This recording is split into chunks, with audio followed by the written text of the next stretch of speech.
Hey everyone, it's Ben Hardy here, and in today's video, I'm going to be going over some big updates for the car market. This is going to be more focused on the new car market more than anything else. And with that being said, as always, before we get into the video, if you want to save time and money the next time you purchase a car, link to my car buying guide in the description down below. Let's get into it.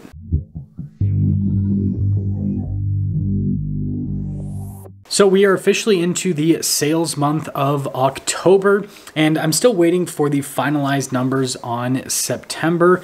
But what I do want to say is that September was not a horrible month, but it wasn't necessarily a great month for the car business, and it's for a number of reasons.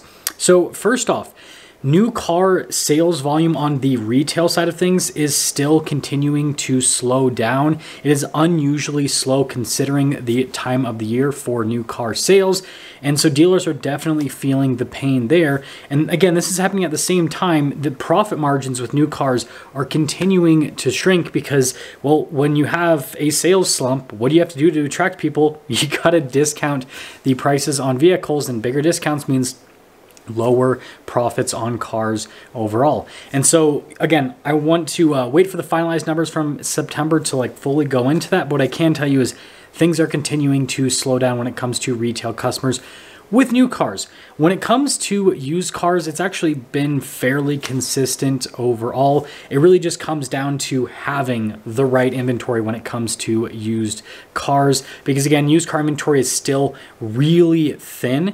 And so either a dealership has the right used car inventory or they don't. And if they do, then they are still selling used cars at a very solid pace. And this is actually keeping a lot of new car dealers afloat, is their current used car inventory, because the profits there are actually stronger compared to new cars in a lot of cases. And again, the sales pace is relatively consistent as long as they have the right inventory in place.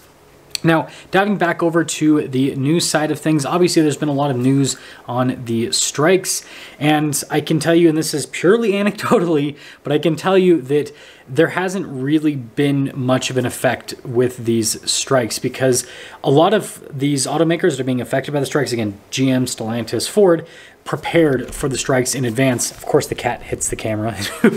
Prepared for the strikes in advance. And what I mean by this is they basically had all these extra cars built out, ready to be transported. And now that cars aren't being built in certain plants, they're basically just transporting these cars that were already built. I'm still seeing cars arrive with all of these manufacturers. And on top of that, I can tell you that these manufacturers still have a lot of unsold inventory from the 2023 model year, and there's actually some 2024 model year cars that are, I'm not saying they're stacking up a massive amount, but they're starting to have a little bit of inventory build up with those 2024s.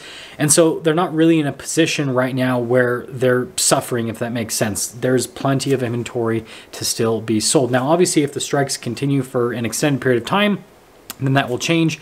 Time will tell. We'll just have to see, how long these strikes end up lasting for, but not really changing anything right now when it comes to the new car market, because, well, they're happening at the same time that the new car market is kind of softening on the retail side of things, because there's just a lot of weakness with the retail customer. And this is where I want to kind of cap off things with today's video, talking about why I think this is happening. So outside of the obvious reasons of, new cars are extremely expensive now and interest rates are really high, there's something else that I think is definitely playing a big part in terms of people not buying new cars. And it's two things. So first off is savings.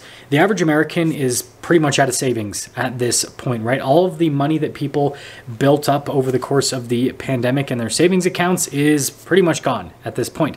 So people don't really have savings, which means they don't have a down payment for a new car, and negative equity is the highest that it's been in years.